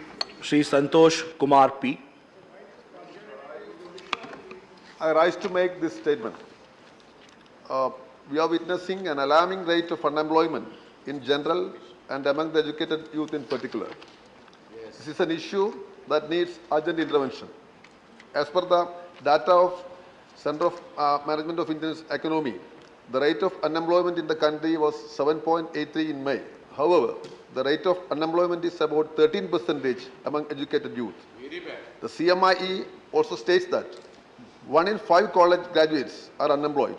This high unemployment rate among the college educated has caused widespread youth disillusionment, and it reflects the growing crisis in India's job markets.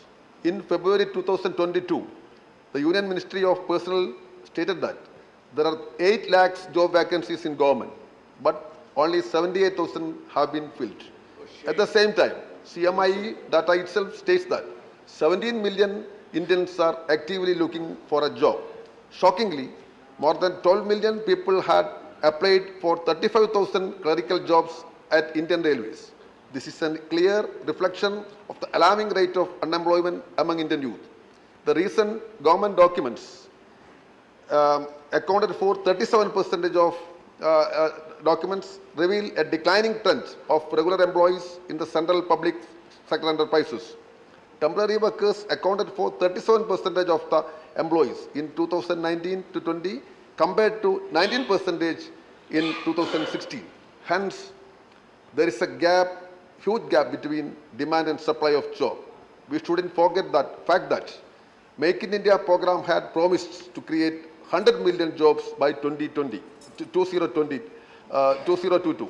Therefore, tackling unemployment among youth should be the most critical policy priority of the government, and it needs steps to be taken in this regard. Very important, sir. I support. Thank you. The House stands adjourned to meet at 1100 hours on Tuesday, the 26th July 2022.